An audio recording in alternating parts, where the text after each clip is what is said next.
Direito notarial e registral, teoria geral. Vamos falar agora sobre a nomenclatura funcional.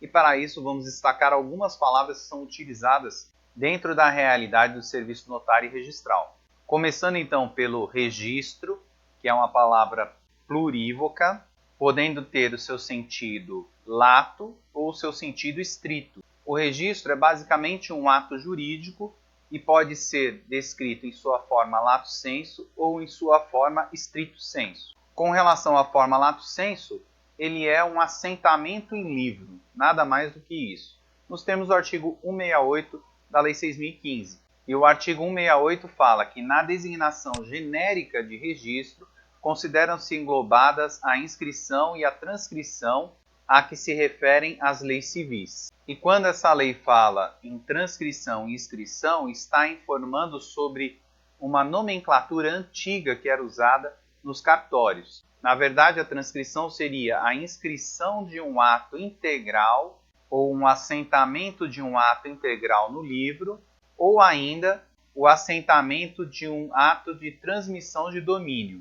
Já com relação à inscrição, seria o assentamento de um ato resumido ou ainda o assentamento de um ato que detém ônus real. No entanto, é importante frisar que o registro lato sensu é considerado apenas um assentamento em livro.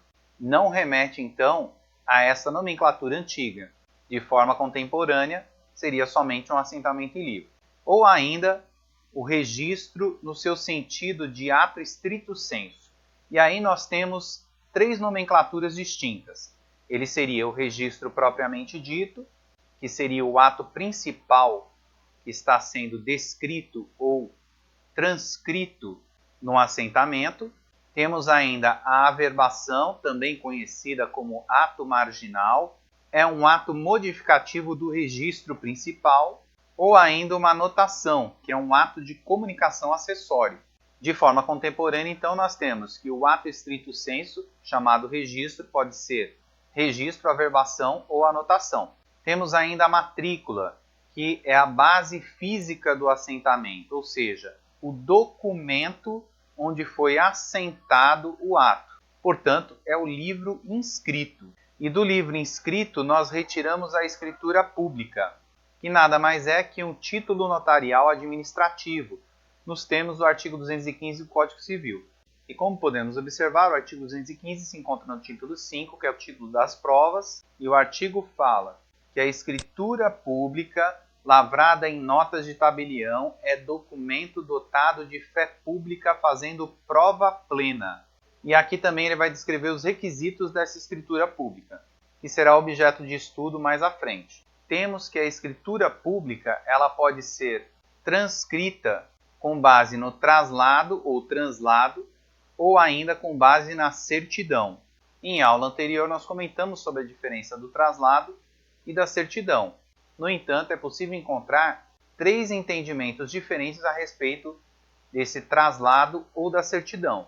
E aí teremos que pelo Código Civil não existe distinção entre eles, nos termos do artigo 217 e 218 do Código Civil, reforçando que esses artigos se encontram no título 5, que é o título das provas, e eles falam que terão a mesma força probante os traslados e as certidões, extraídos por tabelião ou oficial de registro, de instrumentos ou documentos lançados em suas notas. E ainda que os traslados ou certidões considerar-se-ão instrumentos públicos se os originais se houverem produzido em juízo como prova de algum ato. Portanto, para o Código Civil não existe distinção alguma entre traslado e certidão. No entanto, existe uma corrente que entende que a primeira via após a lavratura de um determinado ato, ela é o traslado. E as vias seguintes, ou as cópias seguintes a esse traslado, após a lavratura e após o traslado, será considerado uma certidão. Portanto, existe uma diferença de valores entre o traslado e uma certidão. Ou ainda temos uma teoria um pouco mais técnica, ou uma visão um pouco mais técnica sobre essa distinção, que diz que o traslado é um documento de eficácia e a certidão é o documento de prova. Dessa forma, nós sempre levaremos a juízo o documento de prova, ou seja, uma certidão, e nunca o traslado.